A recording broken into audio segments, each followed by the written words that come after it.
El Fondo para el Logro de los Objetivos de Desarrollo del Milenio, a través del programa conjunto Ventana de Paz, la Gobernación de Nariño, la Fundación para la Investigación, la Educación y la Pedagogía Regional FUNIEP y la Comunidad de Santa Bárbara de Iscuandé presentan El dolor de dejar la tierra, memoria histórica de los hechos de violencia y desplazamiento forzado de la población de Iscuandé en el año 2001. Al suroccidente colombiano se encuentra el departamento de Nariño, conformado por 3 regiones geográficas, la costa y la llanura pacífica, las montañas y vertientes interandinas y la vertiente andino-amazónica. El Pacífico nariñense es habitado mayoritariamente por afrodescendientes que conviven con los pueblos indígenas Aguá y Eperara-Siapidara en constante interacción con las poblaciones mestizas. El municipio de Santa Bárbara de Iscuandé se ubica al norte de la costa nariñense en límites con el departamento del Cauca, en la subregión del Sanquianga.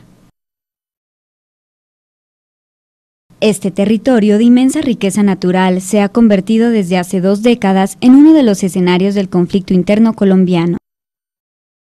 Allí, guerrillas, grupos de autodefensas y bandas criminales se disputan el control territorial para el financiamiento de sus acciones a través de la extorsión, la siembra de cultivos ilícitos y el narcotráfico.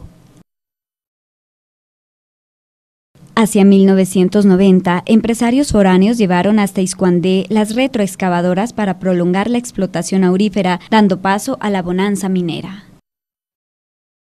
Hombres y mujeres de la comunidad encontraron en la explotación del oro una fuente de ingreso diario con su mano de obra. Atraídos inicialmente por la bonanza aurífera, empiezan a asentarse en la zona los grupos armados al margen de la ley, que a medida que disminuye la producción de oro, intensifican la expansión de los cultivos ilícitos como su fuente de financiación. Nos damos cuenta nosotros, hemos observado en esos talleres, que primero entran las máquinas a trabajar. Después de que entran las máquinas a trabajar, entra la guerrilla atrás de la vacuna. Cuando las máquinas empiezan como a enflaquecer su labor, la guerrilla, que ya no se puede engordar mucho con los recursos de las maquinarias, empieza a engordarse con el campesino, diciéndole que la salvación es la siembra de la coca. Y el campesino entonces, al ver que el oro se está yendo y que la opción que le queda es sembrar coca, empieza a sembrar coca. Y atrás de sembrar coca, entonces entran los narcotraficantes, entran o continúa la guerrilla, y empieza también la competencia con los paramilitares, que por cierto también andan atrás de la coca. Comercializarla y además beneficiarse de las personas que la cultivan y las personas que las comercializan. Desde allá viene caminando nuestro problema que dio origen al desplazamiento. La historia del conflicto desde las voces de las víctimas evidencia la expansión del bloque suroccidental de las FARC y el ELN en el Pacífico nariñense entre 1992 y el 2000, con eventos de violencia que van aumentando en intensidad y frecuencia. De 1992, el 30 de septiembre, a las 7 de la mañana, cuando se hizo la primera toma guerrillera por parte de la FARC, donde el señor alcalde para ese entonces era el señor Milton Olivero, y recordemos que las instalaciones de la alcaldía municipal quedaban ahí al lado de Banco Agrario.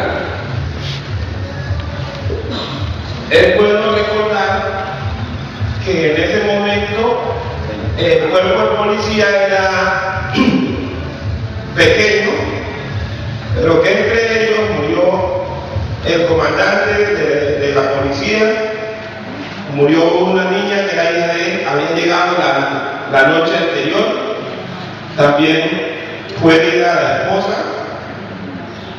y algunos policías. Ahí vemos también que hay un atentado terrorista de febrero en el 93, allí en el puesto fluvial de la infantería. ¿Sí? Una bomba, es decir, se detonaron una pipa de gas. Otro hecho que recordamos fue la segunda toma que hizo la FARC, cuando el alcalde era el señor Manuel Sinisterra. Eso sucedió el 6 de marzo a las 7 de la mañana de 1996. La policía se encontraba acantonada al lado del colegio donde posteriormente funcionó la dirección de núcleo. La ausencia de las fuerzas militares del Estado durante este periodo facilitó el control territorial de los grupos guerrilleros y la impunidad de la violencia. Esta situación es recordada por parte de las mujeres con sentimientos de impotencia ante la inseguridad y el abuso en contra de la población civil. Digo en Matamba que ellos habían abusado aquí en Iscuandé porque aquí no había ley. Ay, esa tronca, yo me la vi. Sí, que por eso habían abusado. Yo claramente digo allí que por eso habían abusado porque aquí no había ley. Como no había ley, entonces ellos entraron aquí. Ellos eran los dueños del pueblo. Ellos cogieron su pueblo por su pueblo. No me pregunte que como uno que era colaborador de la guerrilla y como Matamba fue guerrillero antes de Paracol fue guerrillero.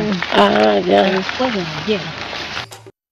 La presencia de los frentes guerrilleros en el territorio y la presión que ejercían sobre la población se convierte en un hecho que conlleva a que Santa Bárbara de Iscuandé sea señalado como zona roja y sus habitantes como colaboradores de la guerrilla. La estigmatización de que los jóvenes de Iscuandé eran guerrilleros generaba un constante temor e impotencia en las mujeres, quienes en su rol de anidadoras no encontraban alternativas de protección o cuidado para sus hijos. Imagínense que en esa época cuando íbamos a jugar a Satinga, estuvieron jugando fútbol, decía, que están atajando el equipo de la guerrilla. Todos los jugadores fueron utilizados de guerrilleros. Yo iba a cualquiera de los municipios vecinos y el ejército, hasta que no les explicaba lo último, no podía, porque todo el que fuese de Iscuandé era guerrillero. Para los iscuandereños todavía hay una sombra latente que es el señalamiento, ¿me entienden? Todavía hay negocio, se lo dice y ustedes son testigos.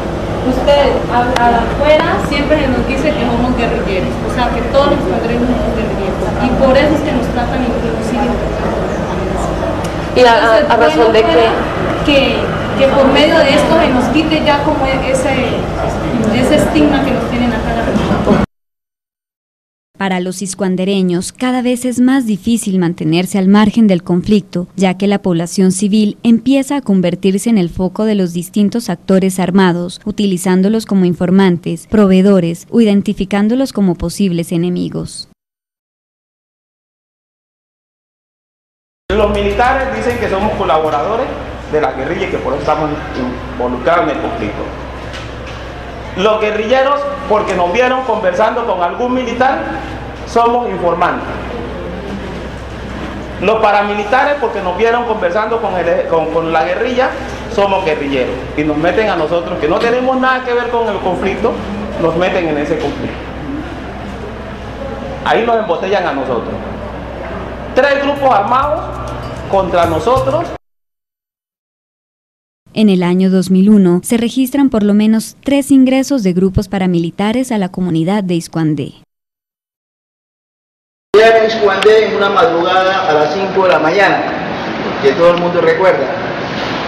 Aquí desembarcan aproximadamente unos 70 unidades de las AUC Líneas de Colombia, ¿sí?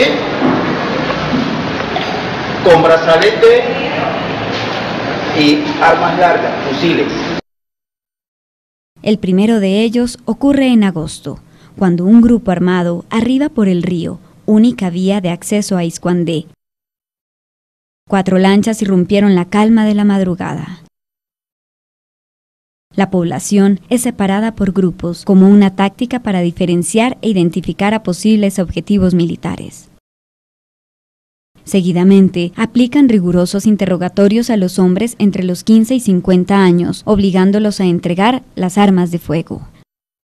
Ante el peligro de la comunidad, las mujeres buscan la protección de sus hijos para evitar el reclutamiento de menores, defendiendo el derecho de los niños y niñas a no ser vinculados al conflicto armado. Estamos nosotros como organizándonos cuando escuchamos la primera rafagada de tiros. Me dije, Guillermina, están haciendo presencia para que la gente sepa que están aquí. Cuando al rato llegaron a tocar a la casa, que todos tenían, anunciando que todos teníamos que salir a la cancha. En la cancha, acá, nos reúnen mujeres, niños. Después de la primera entrada, los paramilitares siguen desembarcando en Iscuandé por lo menos 2 veces en semana en grupos de 3 a 7 personas, para dejar marcas en el territorio con mensajes que alertan de su presencia y el señalamiento de aparentes colaboradores de la guerrilla con los cuales buscan atemorizar a la población. Cuando volvieron, a los 5 o 6 días, empezaron a marcar lugares visibles, el centro de salud, la alcaldía, la casa de don Diomedes, donde don Fla, aquí la 1A y muchos otros lugares. Los sapos se van, los colaboradores se van o se mueren. El viernes 19 de octubre de 2001, aproximadamente a las 5 de la tarde, arriban por el río una mujer y 6 hombres de la AUC, buscando a Eusebio Paz, conocido como Campás, quien se encontraba departiendo en la discoteca El Despiste. Recuerdo tanto que el primero que le disparó, la arma que primero le iban a dar al finado Campás, no funcionó. Entonces llegó otro compañero y le pasó la arma a otro de los integrantes de la UC, cuando en este espacio fue donde él queda sepultado. Él corrió desde aquí y alcanzó a llegar hasta aquí y aquí queda. ¿Sí? Recuerdo tanto que esto lo estaba presenciando la señora, porque ella estaba asomada en la casa. Cuando empiezan a dispararle, él corre, ella le decía que no corriera hasta que quede aquí al frente de estas casas. Los miembros de las autodefensas lo asesinan frente a su familia, dejando su cuerpo tendido en este lugar. El móvil del asesinato es la supuesta vinculación de estas personas con el grupo guerrillero de las FARC. Simultáneamente, otros miembros del grupo ilegal buscan a Efrén Ortiz, también conocido como Yaré, y a David, conocido como el Zarco. Ellos son tendidos de espaldas en una calle cercana al muelle. Las mujeres de la comunidad, testigos de los hechos, narran las escenas violentas ante las cuales se sienten impotentes. Aquí los tenían a Efrén y a este otro muchacho, a David, en el piso, en el muelle, acostados, ¿no? Y luego aquí hieren al final a Efrén porque este corre, se tira al río y nadando se viene hasta por acá, por una casita que había aquí de doña Carmen, el finado Rodolfo, y por ahí se mete, ahí se esconde. Ya venía con la rodilla herida. Aunque el disparo que recibió Efrén no comprometió órganos vitales, fallece en el centro médico local debido a que al parecer las balas estaban envenenadas con cianuro. El 28 de octubre hay un nuevo ingreso de las AUC al pueblo, buscando a Harry Aguirre. Recorren los principales lugares y una vez lo encuentran, le atan de manos y lo torturan propinándole una herida con arma blanca que recorre toda su espalda. Los del AUC llegan por el paso de la galería, recorren algunas calles buscando la víctima y ya por ahí mismo lo amarran, lo golpean y lo cortan. Una vez herido, lo arrastran por las calles del pueblo con un palo alrededor de los hombros y brazos, a manera de crucifixión. Lo suben en la lancha y lo llevan río abajo. Hasta el día de hoy se desconoce el paradero del cuerpo de Harry. Sacaron por aquí por la calle principal y lo embarcaron por el paso de Octavio. ¿sí? El paso real. En una lancha y hasta hoy no hay nada de eso.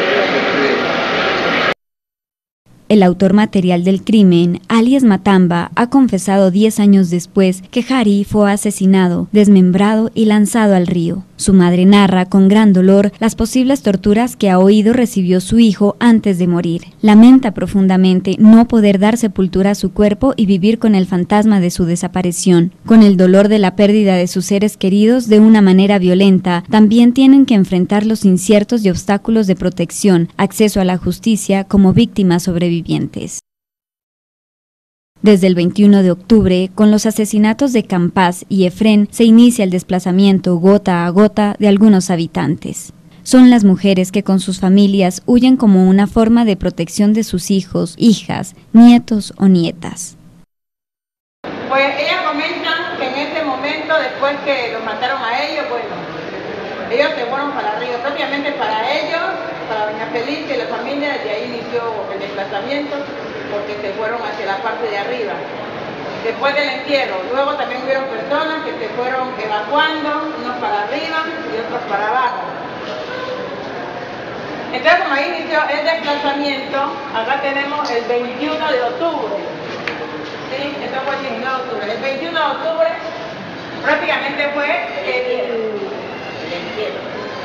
el entierro, sí. Ahí fue que fue el entierro de ellos.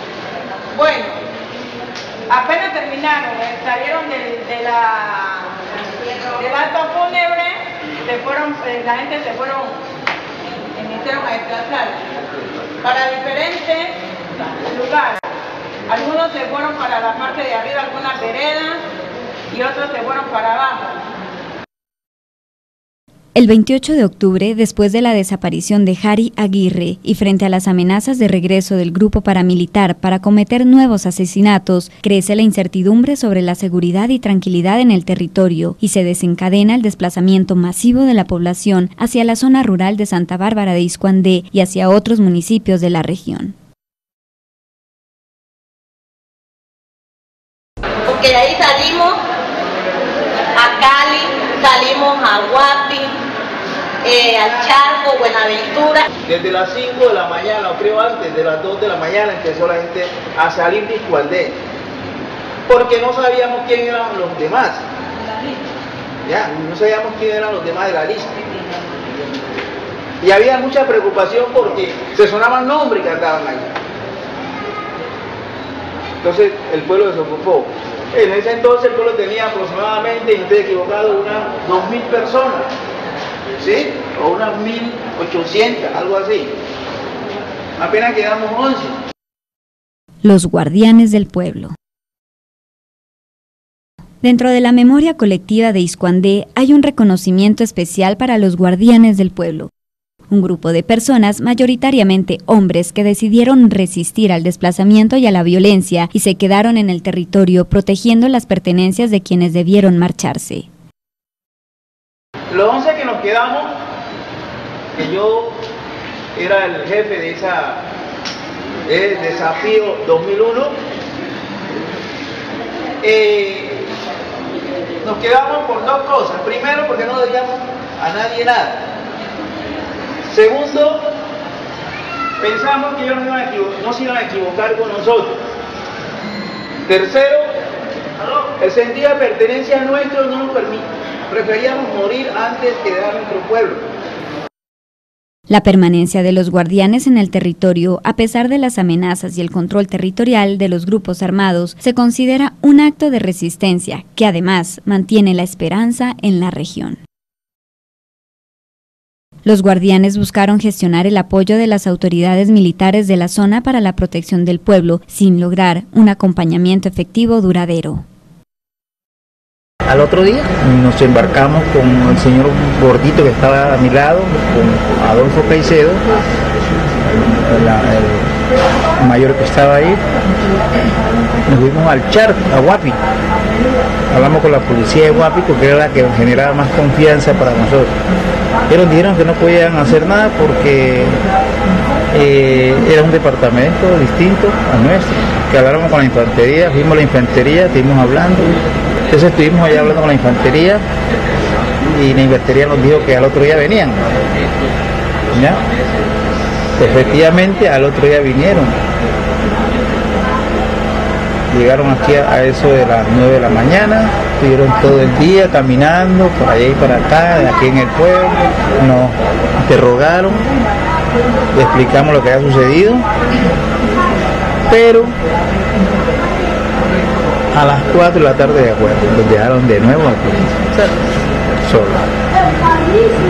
El día siguiente nos fuimos para el Charco. Pues no hablamos con la policía del Charco porque no generaba confianza. Porque nosotros volvimos a la policía a 100 metros en un muelle, ahí en el Charco, con sus fusiles, su radio y bien vestidos. Y a 100 metros estaban los otros, los paramilitares, vestidos paramilitares con su distintivo de UC, radio, fusiles y pistola. Entonces aquí no hay nada que hablar con ellos, la policía. Tras un mes de soledad y abandono y de estar expuestos a la delincuencia común, problemas de salud y otros peligros coyunturales, los guardianes del pueblo deciden contactar a los jefes paramilitares que actuaban en la zona para pedir el cese de los hostigamientos y hacer posible el retorno de los habitantes de Iscuandé. Fuimos a hablar directamente con los señores, con las señoras que nos tenían aquí asediados. Ahí tengo una discusión de 2 horas con ellos, una discusión civilizada, no discusión de maltrato verbal, sino una discusión civilizada desde los puntos de vista legales. Los habitantes de Iscuandé iniciaron el regreso a su tierra en noviembre de 2001. Empecé yo personalmente a llamar a la gente de Cali que vinieran, ya no me pasaba más nada y la gente vino retornando. Eso fue el 23 de octubre fue el desplazamiento y 30 más o menos. Y cuando dijo el 4 de diciembre del mismo año, ya había un gran porcentaje, el 35% de la población había retornado. ¿Ya? Para iniciar el próximo año lectivo en enero, ya en enero teníamos aproximadamente el 50%. ¿Ya? Y así poco a poco viene. La llegada coincide con la celebración de las fiestas patronales que de esta manera se instaura en la memoria colectiva el hito histórico del retorno como un episodio cargado de alegría y esperanza tanto a nivel individual como colectiva. Aquí cuando veníamos ya sumando aquí, ya aprendimos, ya veníamos entusiasmados porque ahí sacamos puestón y prendíamos puestón cuando ya la gentecita que estaba reunida, ahí ya viene lo que ya vienen tirando puestón. Ahí que ya la gente ya contenta. Aquí había gente con cununeros que no sabían tocar el cununo, bomberos y todo, pero de buena que hicimos lo que pudimos. Así que cuando ya el 3 de diciembre ya, de ahí se vino ya el alcalde con los concejales y todo, ya llegaron la gente, ya al movimiento de la fiesta, ya la gente retornó y ya llamamos al uno, al otro, hombre, véngase que acá no está pasando nada. Y entonces ahí fue una de las partes importantes que la gente más le dio ánimo de retornar aquí al municipio de Iscuandé. Basándonos en el evento que sucedió aquí en Iscuandé, uno desplazarse de su tierra y volver a su tierra natal, su tierra de origen, donde uno ha tenido que desprenderse de todas sus pertenencias, no solo materiales, sino espirituales, culturales. Uno llegar a su tierra, ve uno la ilusión de volver a crecer, de volver a renacer e encontrarse con toda su cultura y poder proyectarse, ¿no? Eso es alentador, esa parte allí. El proceso de retorno se da inicialmente sin presencia de fuerza pública que respalde la seguridad de los habitantes, ya que solo hasta el 2004 las fuerzas regulares del Estado se instalan nuevamente en la zona. En el retorno, hombres y mujeres asumen el liderazgo desde una posición crítica y propositiva ante la exigencia de condiciones reales que garanticen la seguridad de la comunidad, por lo menos desde la protección. abandono del gobierno por las fuerzas militares no es de ahorita. Cuando la primera toma, ¿cuántos policías había? Una mínima cantidad. Pasó la toma, ¿cuántos trajeron? Casi 45 hombres. Nos lo fueron sacando de uno en uno, de uno que se fue a vacación, se fueron. Cuando nos dejaron otra vez en el olvido. Siguió la segunda toma. ¿Cuánto había? Bueno, llegó otra vez el ejército, ¿cierto? Llegó la policía. ¿Cuánto estuvieron? Poco tiempo. Esta ha sido la permanencia más larga que hay. ¿Por qué? Porque nosotros ya hemos dicho también, si se van los soldados, la policía, pues nos vamos nosotros también de Cuandé. Después de 10 años de ocurridos los hechos, el recordar y reconstruir sigue siendo un proceso doloroso que no ha podido ser resignificado, ya que la circulación de actores armados y las acciones de violencia y terror siguen estando presentes en las comunidades. La comunidad manifiesta desconfianza en las instituciones del Estado, en la fuerza pública y en las acciones que desde la institucionalidad se llevan a cabo para posibilitar el acceso a la verdad, justicia y reparación integral. Los asesinatos selectivos y el desplazamiento forzado generan un alto grado de afectación en la salud mental y psicológica de los iscuandereños. ¿De qué me dio dolor? De dejar la tierra, de dejar todo lo que habíamos hecho, de que nuestro pasado se borrara, de tener que embarcarnos huyendo de lo que no habíamos hecho. Y entonces, al igual que hoy lloré, de ese dolor que me causó el impacto, de tener que dejarlo nuestro. El dolor y la afectación diferenciada en las mujeres, particularmente en las madres y esposas que perdieron a sus seres queridos, ha sido revivida al tener que enfrentar en recientes audiencias a alias Matamba, autor material de los asesinatos, haciendo más difícil la elaboración del duelo. Las lágrimas que nosotros botamos por... Ay, lo que uno lloró, y todavía lloro por mi hijo, que fue mi primer hijo, mi hijo mayor. Que no sabe de esas torturas, no sabe nada. Creen que porque uno lo ven llorando, que porque uno lo ven eso, dirán que uno lo hace. No, nadie sabe el pensamiento de uno. Puede ser año tras año, pueden ser 20, 40 años, y uno está con el pensamiento de su hijo en el corazón. ¿Sí? Uno está en el corazón. Porque sacaron a un muchacho, él era secretario privado. Él fue maestro, y de maestro pasó a secretario privado. ¿Sí? Dije, sacarme un hijo que era que me daba la vida, para voy te lo a comer a otra parte. Junto al impacto en la dinámica económica y social, la comunidad manifiesta la tristeza por la pérdida de población que nunca regresó al territorio. Algunos se quedan pues trabajando, viviendo a la deriva, y por ahí consiguen pues medio trabajito para subsistir. Una pérdida que tuvo el pueblo por esa gente que se fue y que nunca volvió más. Sea como sea, ya va perdiendo el número de personal, el pueblo va bajando. Y entonces, sea como sea, hacen falta porque ya sea parte del pueblo, ya había gente importante también que no volvió, porque pues intelectuales del pueblo ya se fueron a buscar un nuevo horizonte a otro lado, porque por el temor de que Cuandé de pronto volvía volvía a la muerte, y se volvía ahí el que no había pensado. Con el desplazamiento, las comunidades negras ven debilitado su tejido social. Los consejos comunitarios pierden su capacidad de engranar procesos de autodeterminación, de empoderamiento y sobre todo procesos culturales en busca de su identificación como etnia, de sus costumbres y creencias propias. Pero este nuevo reto vincula un proceso organizativo para la incidencia a las mujeres que encuentran una oportunidad para reafirmar ahora su rol como líderes en su comunidad.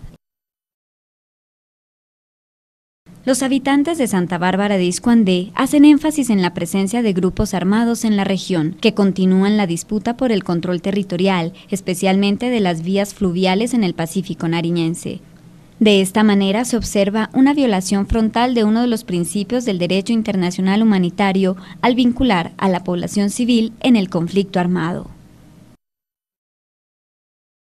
En el año 2005, 1 de febrero, se cumple quizás 3 años, se hubo una toma guerrillera al puesto de infantería. En ese entonces estaba rellenando lo que eran los soldados campesinos.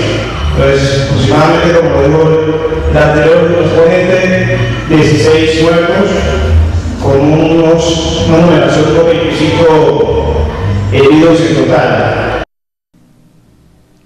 La violencia en la región ha ocasionado nuevos desplazamientos forzados de la población rural hacia la cabecera municipal, aumentando la problemática social de la población de Iscuandé. Los habitantes de Santa Bárbara de Iscuandé reclaman mayor apoyo estatal para su región, que consideran ha sido abandonada y relegada, puesto que la presencia institucional sigue siendo insuficiente para atender las múltiples necesidades básicas insatisfechas de la población. En este nuevo proceso, son las mujeres sobrevivientes quienes buscan ampliar su espacio de incidencia con los gobiernos municipales, con propuestas en beneficio de la comunidad retomada a su territorio y a la búsqueda de alternativas para la población rural que continúa desplazándose a la cabecera municipal. Yo diría que con presencia del Estado, y no como el Estado lo ha entendido, que nos está sirviendo con el hecho de habernos traído las fuerzas militares. Yo creo que la presencia del Estado debe ser más efectiva, con verdaderos proyectos y proyectos reales, no que queden en papeles como han quedado muchos. Promesas, promesas y promesas.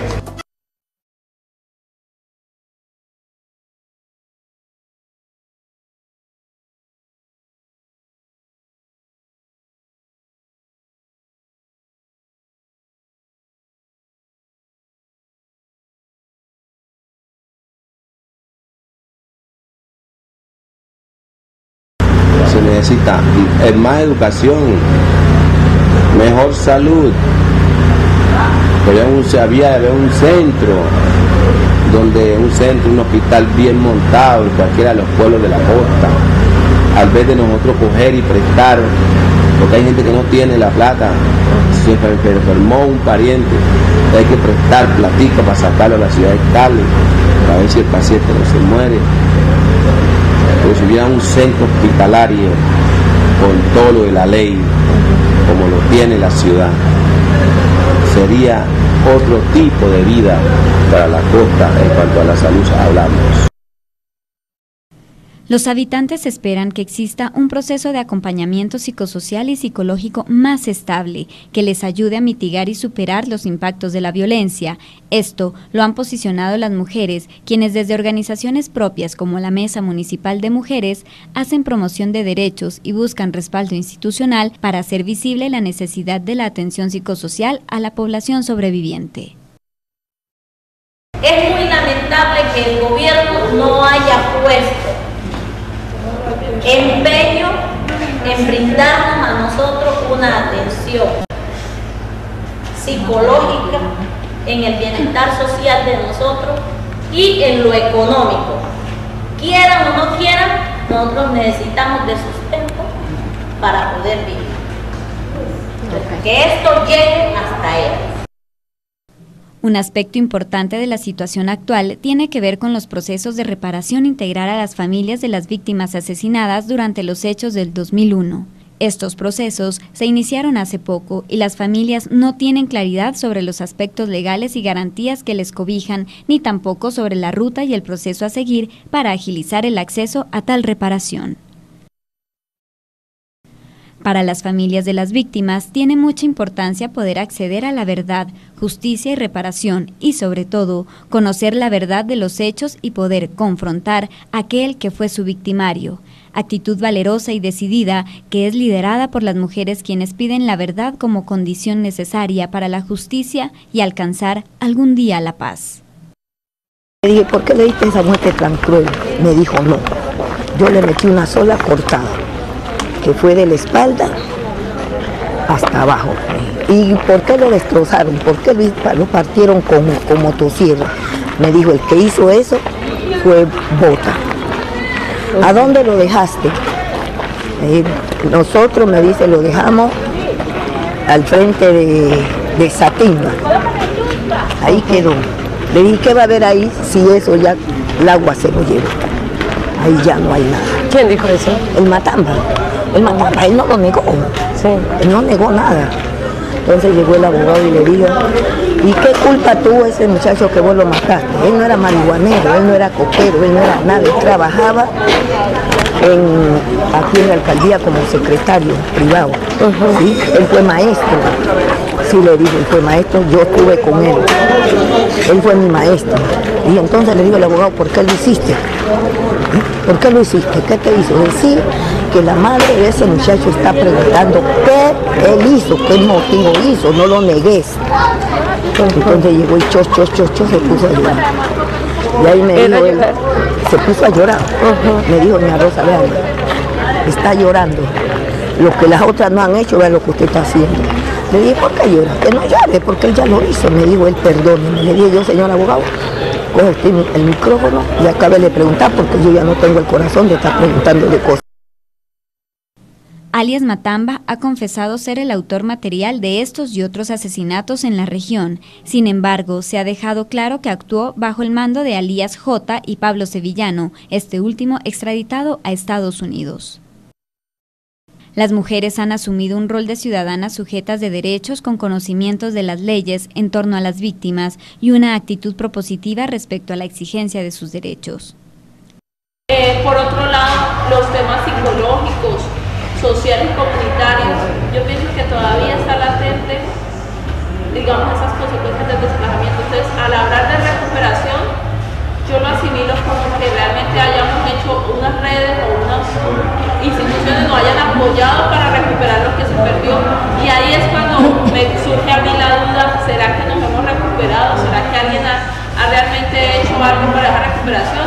Apenas, yo diría, se está comenzando, uno, visibilizar a la totalidad de los desplazados, porque muchos no estaban, y dos, yo diría que el primer trabajo psicológico sobre ese tema lo estamos haciendo. Esperan además que haya una reparación colectiva y social que permita reconstruir los lazos y el tejido comunitario que se ha deteriorado a causa de la violencia en la región. Los iscuandereños ven en la recuperación de la memoria histórica un camino para visibilizar los hechos de los que fueron víctimas y acceder a una reparación colectiva y equitativa para toda la comunidad, que conlleve al restablecimiento del tejido social comunitario y que de esta manera el Estado y la sociedad civil vuelquen sus ojos a este territorio históricamente abandonado y olvidado. El testimonio de los participantes expresa el sentir de la comunidad para acceder al derecho a la verdad, justicia y reparación. Pienso que con esto realmente quede plasmado el documento, ya, que los hechos sí acontecieron en Iscuandé, que no sea palabra, porque en este momento nosotros estamos diciendo la historia, recordando hechos tan tristes y reales, entonces que quede plasmado en documento este hecho y asimismo poder hacer justicia, aunque sea lenta, con aquellos autores de estos delitos, porque realmente fueron delitos los que cometieron aquí en nuestro pueblo. Pienso que es una de las... Y que en algún momento pueda haber la llamada de reparación que ustedes decían antes. Hoy son las mujeres quienes asumen un nuevo liderazgo en la comunidad. Son propositivas. El dolor de la violencia ha generado la necesidad de empoderarse de sus derechos como ciudadanas, capaces de construir un presente y un futuro mejor para Iscuandé. Los guardianes del territorio reconocen y cuentan en el presente con mujeres aliadas y constructoras de paz. Entonces, que esta reconstrucción sirva para que la reparación sea por igual a todas las familias, ¿sí? Y a todas las personas de la comunidad, para que la gente se sienta satisfecha y realmente se sienta que esto se puede pasar la página, que quede en la historia colectiva, pero que pueda pasar la página afectiva, social, etcétera, porque todavía hay mucho dolor precisamente porque se pensó que se le había dado. Psicológica, en el bienestar social de nosotros y en lo económico. Quieran o no quieran, nosotros necesitamos de sustento para poder vivir. Que esto llegue hasta él. Un aspecto importante de la situación actual tiene que ver con los procesos de reparación integral a las familias de las víctimas asesinadas durante los hechos del 2001. Estos procesos se iniciaron hace poco y las familias no tienen claridad sobre los aspectos legales y garantías que les cobijan, ni tampoco sobre la ruta y el proceso a seguir para agilizar el acceso a tal reparación. Para las familias de las víctimas tiene mucha importancia poder acceder a la verdad, justicia y reparación y, sobre todo, conocer la verdad de los hechos y poder confrontar a aquel que fue su victimario. Actitud valerosa y decidida que es liderada por las mujeres quienes piden la verdad como condición necesaria para la justicia y alcanzar algún día la paz. Le dije, ¿por qué le diste esa muerte tan cruel? Me dijo, no, yo le metí una sola cortada, que fue de la espalda hasta abajo. ¿Y por qué lo destrozaron? ¿Por qué lo partieron con motosierra? Me dijo, el que hizo eso fue Bota. ¿A dónde lo dejaste? Nosotros, me dice, lo dejamos al frente de Satimba. Ahí quedó. Le dije, ¿qué va a haber ahí si eso ya el agua se lo lleva? Ahí ya no hay nada. ¿Quién dijo eso? El Matamba. El Matamba, él no lo negó. Sí. Él no negó nada.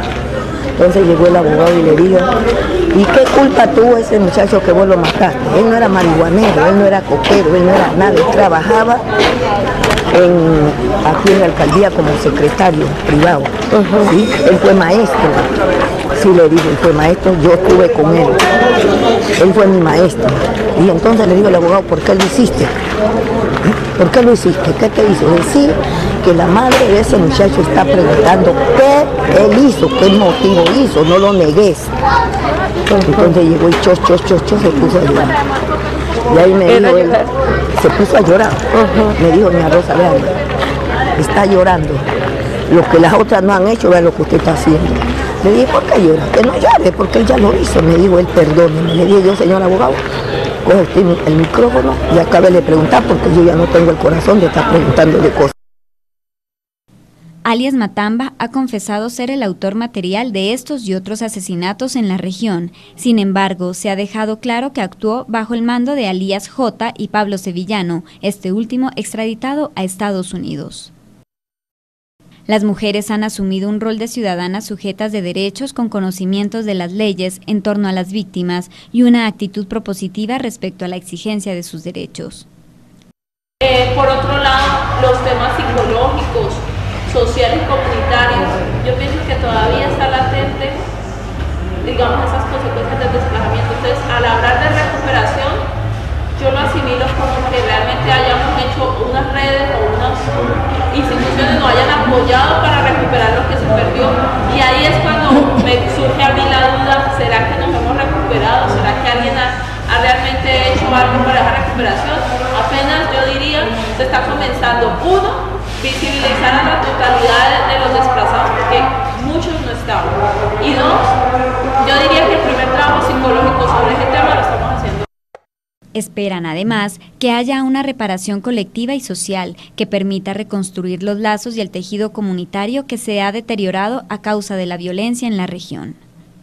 Los iscuandereños ven en la recuperación de la memoria histórica un camino para visibilizar los hechos de los que fueron víctimas y acceder a una reparación colectiva y equitativa para toda la comunidad, que conlleve al restablecimiento del tejido social comunitario y que de esta manera el Estado y la sociedad civil vuelquen sus ojos a este territorio históricamente abandonado y olvidado.